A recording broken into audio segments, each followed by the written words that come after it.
삭개오 이야기는 우리가 너무나 잘 아는 어린 시절부터 많이 들어왔던 이야기입니다. 이 이야기를 통해서 예수님께서 도대체 왜 예루살렘을 여행하고 계시는가에 대한 답을 알 수 있습니다. 심지어 그 여행의 목적을 직접 말씀까지 해주십니다. 그 여행하고 계신 이유, 바로 10절에 등장합니다. 잃어버린 영혼을 구원하기 위한 예수님께서 직접 구원 열차를 운행하고 계십니다. 누가복음 9장에서부터 시작된 이 구원 열차 운행은 예수님께서 길거리에서 전하시고 가르치시고 또 이를 통해서 제자의 삶과 구원 계획에 대한 것들을 수많은 무리들에게 가르치십니다. 이러한 예수님의 발걸음이 예루살렘을 향해서 나아가시다가 이제 여리고에 머물게 됩니다. 이 여리고라는 동네는 굉장히 특이한 동네였습니다. 그저 우리가 생각하는 읍내 같은 작은 동네가 아니라 역사적으로 오래된 도시였다고 합니다. 그리고 이곳은 발삼이라는 향유를 만드는 주 원료가 유명한 곳이었습니다. 발삼이란 침엽수, 그 나무에서 분비되는 끈적끈적한 거 아십니까? 그런 액체인데 쉽게 우리가 송진이나 천연수지라고 생각하시면 쉽습니다. 또 여리고는 사해도 가까워서 유황이나 역청, 소금 등을 통해서 무역이 활발하게 일어나 경제적으로도 부족함이 없는 도시였습니다. 이처럼 여리고는 수많은 장사꾼들과 물품들이 풍족하여 넘치던 곳이었습니다. 때문에 세금의 양도 어마어마했습니다. 그러나 여기서 한 가지 정확하게 알 것은 로마는 물론 로마 본토뿐만 아니라 속국에도 일정 부분 정해진 양의 세금만을 요구했습니다. 고정된 세금이었기 때문에 세례 요한이 세례를 받으러 온 세리들에게 부과된 것 외에는 거두지 말라고 얘기한 것도 그런 이유 때문입니다. 문제는 세금을 징수하는 사람을 현지 사람들을 세웠다는 겁니다. 그 땅에 살고 있는 현지인들. 마치 우리나라가 일본의 압제 속에 있을 때 이들이 한국인들 중에 앞잡이들을 뽑았던 것과 같습니다.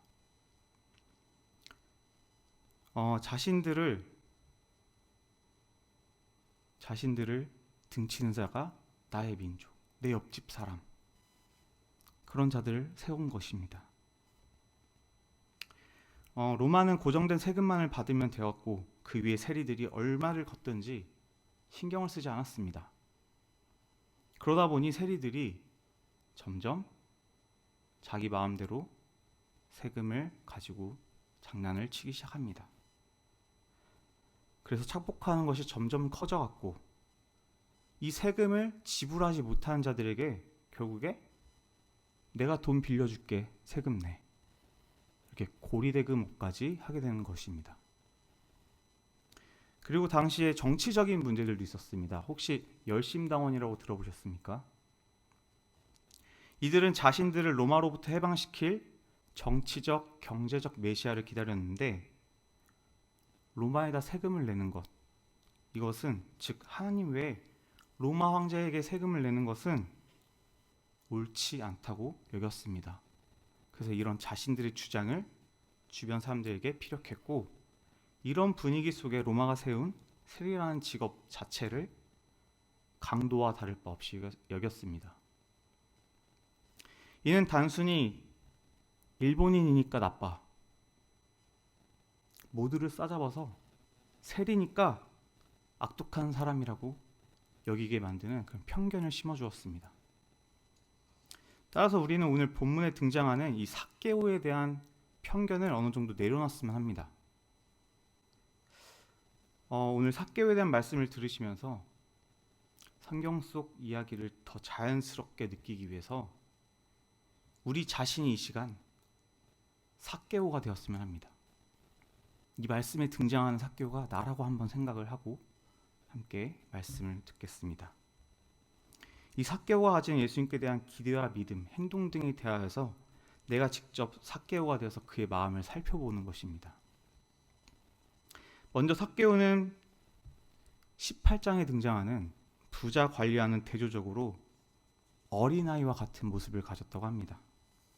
무슨 말일까요? 18장 24절, 25절, 그리고 27절을 함께 보시겠습니다. 24절 제가 읽어드리겠습니다. 예수께서 그를 보시고 이르시되 재물이 있는 자는 하나님의 나라에 들어가기가 얼마나 어려운지 낙타가 바늘귀로 들어가는 것이 부자가 하나님의 나라에 들어가는 것보다 쉬우니라 하시니.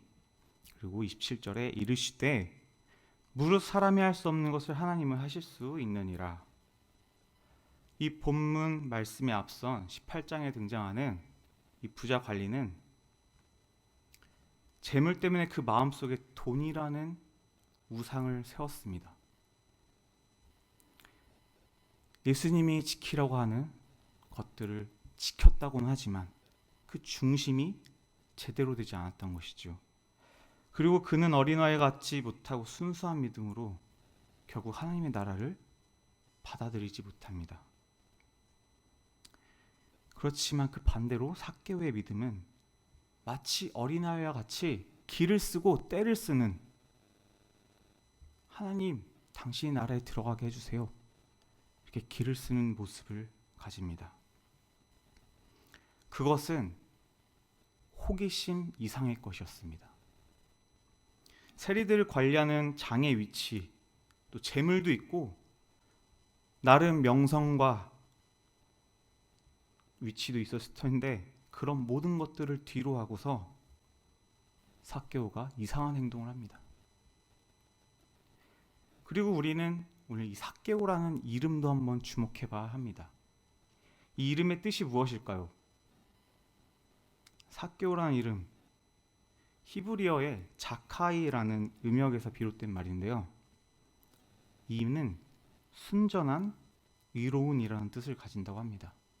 영어로 pure라고 하면 더 쉽습니다. 이 순수함이라는 이름의 삭개오, 근데 그의 직업이 무엇인가요? 그의 직업은 순수한 자신의 이름과 맞습니까? 자신의 직업, 세리라는 것 때문에 사람들은 이미 그를 미워합니다. 때문에 삭개오가 부자 관리와는 다르게 의로운 사람이란 것을 조금 지켜봤으면 합니다. 돈이라는 것이 굉장히 무섭습니다. 사람의 마음을 잡아먹는 위험하고도 편하게 사용할 수 있는 물질입니다. 돈을 만지다 보니 공의로움을 지키기 어려운 직업임에도 이 삭개오는 그는 자신의 이름과 같이 신념을 지키기 위한 노력을 했던 자임을 볼 수 있습니다. 익히 알고 계시는 바와 같이 삭개오가 세리장이죠. 성경에서 세리라는 직업 항상 안 좋게 표현이 됩니다. 동족의 피를 빨아먹는 모기 같은 존재입니다. 이런 세리들을 관리하는 자가 세리장, 즉 삭개오의 삶은 정말 수많은 이들이 증오하고 미워하고 싫어하는, 심지어 이런 자들을 죽이고 싶어하는 자들도 있겠죠. 이렇게 엄청난 멸시와 무시 속에서 살아가는 삭개오가 과연 행복했을까요? 세리장이라는 직업에 대해서 우리가 경험해 보지 않았습니다. 그리고 그와 같이 어마어마한 부자가 되어보지도 않았습니다. 그래서 그의 삶을 우리가 영위해 보지 못했기 때문에 우리가 깊게는 공감하기가 어렵습니다. 삭개오가 자신의 이름과 같이 착실하고 공의롭게 살려고 노력을 해도 주변 환경과 시선은 이미 자신을 난도질하고 세상 속의 쓰레기와 같은 존재로 여깁니다. 그런 수치와 수모를 매일매일 눈을 뜨면 견뎌야 했습니다. 그 마음을 우리가 헤아릴 수 없습니다. 삭개오는 마음 가운데 이런 슬픔을 품고 예수님의 소문을 들으면서 예수님께 대한 나름 기대가 생겼을 것입니다.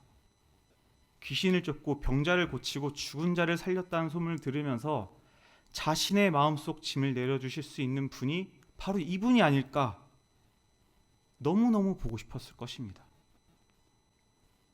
예수님께서 지나가시면서 자신을 주시하지 않으시더라도 그는 예수님을 바라보는 것 하나만으로 만족하였을 것입니다. 그저 지금까지 소문을 통해서 접했던 예수님의 사역들, 하나님께서 역사하시는 일들을 그는 직접 목도하고 싶었던 것입니다.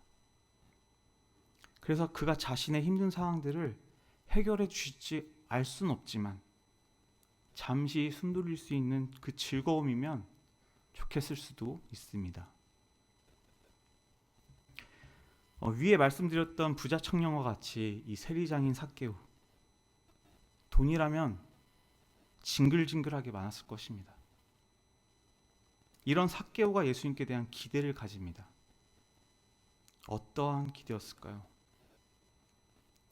예수님께서 행하셨던 사역들 때문에 바리새인과 서기관들에게 미움을 받았습니다. 그런데 우리 삭개오도 그렇습니다. 세리라는 직업 때문에 이들에게 미움을 받던 그런 사람이었습니다. 자, 그런데 자신과 비슷하다고 여겨진 이 예수님이 외톨이와 같이 지내는 삭개오, 자신과 다르게 예수님 주변에는 항상 수많은 인파가 따라다녔습니다. 그래서 삭개오는 더욱더 궁금했을 것입니다. 그 기대감이 삭개오를 마치 아이와 같은 행동까지 하게 만듭니다. 삭개오가 하는 행동이나 외형까지도 흡사 그의 뒷모습을 보면 영락 아닌 아이의 모습이었을 것입니다. 키가 작아서 점프하면서 예수님을 보려고 시도하지만 보이지 않습니다.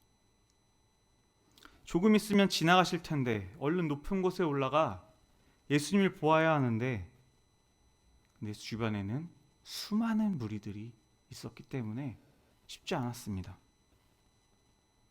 예수님에 대한 자신들의 필요에 의한 기대로 몰려든 그들, 수많은 무리들, 그들 자신의 필요, 병 고침이나 귀신을 쫓아내든지 호기심을 풀기 위한 기대 때문에 몰려든 이들이 정말 순수하게 예수님을 보기 위해서 나아가는 자의 발걸음을 막고 있었습니다. 참 많은 사람들이 자신의 도구로 예수님을 삼습니다. 정말 예수님을 믿는 믿음으로 바라보고 찾는 것이 아니라 예수 믿고 복 받으려고 잘 풀리는 삶을 살기 위해서 예수님을 찾습니다. 예수님을 둘러싸고 있는 이들과 다를 바가 없습니다. 이런 와중에도 삭개오와 같이 정말 예수님을 기대하고 정말 예수님을 만나고 싶고 그 마음 가운데 정말 이 예수님 한 분이면 충분하다 이렇게 여기며 모든 것을 내려놓고 나무 위에 올라가는 분들, 그런 분들 반드시 있습니다. 하나님께서 귀하게 바라보고 계시는 영혼들이 있습니다. 그 귀한 영혼이 여기 계시는 우리 여러분이었으면 합니다. 성경을 잘 보시면 예수님 주변으로는 부족한 자들이 보입니다. 갈급한 자들이 몰려듭니다. 목마른 자들이 몰려듭니다. 더 정확히 말하자면 그러한 자들에게 예수님이 찾아가신 겁니다. 내가 간 것 같지만 예수님이 나를 찾아오신 겁니다. 대부분이 장애인, 여자, 과부, 가난한 이들이었습니다.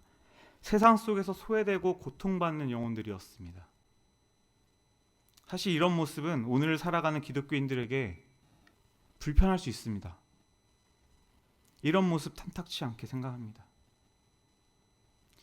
이번 주 주일의 헌신에 대해서 아이들에게 설교를 하면서 노숙인들에 대해서 그들을 섬기는 영등포에 있는 광야교회라는 곳을 영상을 보여줬습니다. 어떠한 대가를 바라지 않고 섬기는 것, 그게 바로 헌신이라고 하는데요. 그래서 실직으로 인해서 갈 곳이 없고 가진 것이 없어서 어쩔 수 없이 선택해야만 했던 노숙, 그것에 대해서 설명해 주는데 아이들 한두 명이 그냥 거지 아니냐고 그렇게 얘기하는 것을 들었습니다. 정말 저에겐 너무나 충격이었습니다. 분명히 이 한 사람 한 분 한 분이 누군가의 아버지, 누군가의 아내, 누군가의 남편, 한 가정을 책임지고 계셨던 분들이라고 분명히 설명을 해줬는데 아이들은 그저 그들이 더럽고 냄새나는 존재였습니다. 이것이 오늘을 살아가는 우리들의 생각과 같습니다. 무언가 문제가 심각하지 않습니까? 긍휼보다 더러움이 더 크게 느껴집니다. 품으려는 것보다 멀리하는 게 더 쉽습니다. 사랑보다 더욱더 이기적인 모습을 보게 됩니다. 물론 모두가 그런 것은 아닙니다. 이들을 정말 불쌍히 여기며 이들을 섬기며 그들을 보며 마음 아파하는 이들이 더 많습니다. 그런데 모든 그리스도인이 그렇지 못하다는 것이 슬픈 겁니다. 우리가 그런 자들인데 예수님이 기꺼이 나에게 다가와 주셨습니다. 그런데 정작 그 사랑을 맛본 나는, 그 사랑을 맛본 우리 그리스도인들이 나의 모습은 생각하지 못하고 다시 반대로 눈을 돌려 그들에게 다가가지 못합니다. 예수님께서 정말 사랑하셨던 자들, 물론 신분 고하를 막론하고 잘 살든지 못 살든지 예수님을 진정 믿고 따르는 자들을 사랑하셨습니다. 그런데 대다수가 사회로부터 소외되고 어려웠던 자들이라는 거죠. 그들의 마음속에는 재물이라는 우상이 아닌 예수님이라는 참된 신이 자리 잡고 있었습니다. 제가 예전에 모퉁이돌 선교회에 잠깐 인턴 생활을 할 때 어떤 분께 이런 말씀을 들었습니다. 북한 분들이 꽤 많았는데요. 남한 사람들은 선택할 것이 너무나 많다. 그렇지만 북한 사람들은 선택할 수 있는 것이 오직 하나님뿐이라고.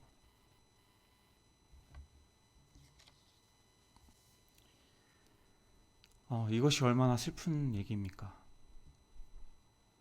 우리의 모습, 나의 신앙생활의 모습이 과연 제대로 그 방향을 잡고 나가고 있는 것인지 살펴봐야 합니다. 수많은 무리들이 자신의 필요에 따라 예수님을 선택한 것과 달리 우리 삭개오, 오늘 등장한 삭개오는, 그 욕을 많이 먹는 삭개오는 예수님에 대한 목마름이 있었습니다. 자신의 모든 것들을 내려놓을 만큼 예수님께 목매달았습니다. 이런 모습의 삭개오를 예수님은 부르십니다. 속히 내려오라고 하십니다. 그를 바라보시고 부르셨습니다. 이와 같이 예수님께서 우리를 부르신 조건들이 무엇을 해야만 택하시는 것이 아니라 당신을 향한 믿음, 당신을 향한 시선, 당신을 향한 순종만을 바라십니다. 이 모습은 마치 아담과 하와를 찾으셨던 하나님의 음성과 같습니다. 아담아, 내가 어디 있느냐? 이 말씀이 하나님이 아담이 어디에 있는지 몰라서 물으신 것이 아닙니다. 그들이 직접 앞으로 나와 자신의 죄에 대해서 부끄러움을 벗어던지고 회개하며 하나님의 사랑의 옷을 입기를 원하셨습니다. 이것이 하나님께서 보여주시는 긍휼의 모습입니다. 그렇게 예수님은 숨을 수밖에 없는 죄인을 오히려 부르사 그가 하나님 앞에 돌아오기를 바라십니다. 이 삭개오의 주변 사람들은 굉장히 놀랐습니다. 죄인 중에 죄인이라고 여기는 세리장을 예수님께서 바라보시며 부르시고 그의 집에 유하시겠다. 그 말씀만으로 삭개오 자신도, 오늘 우리 한 사람 한 사람이 다 삭개오라 하셨죠. 나 자신도 얼떨떨하였을 겁니다. 예수님께서 집에 유하시겠다고 하는 그 표현이 그냥 주무시겠다고 하는 것이 아닙니다. 그를 하나님의 자녀로, 삭개오를 하나님의 자녀로 받아들이시겠다는 구원의 길로 초대하신 것입니다. 이런 부르심에 응답하여 삭개오가 어떻게 행동했습니까? 속히 내려갑니다. 예수님 봤으니까 그냥 가셔도 됩니다. 이렇게 얘기하지 않았습니다. 최고의 손님을 모시기 위해서, 나의 목숨보다 귀한 손님을 모시기 위해서 속히 내려갑니다. 그리고 그를 영접합니다. 오늘 본문 말씀 속에서 저는 이 부분을 집중하였습니다.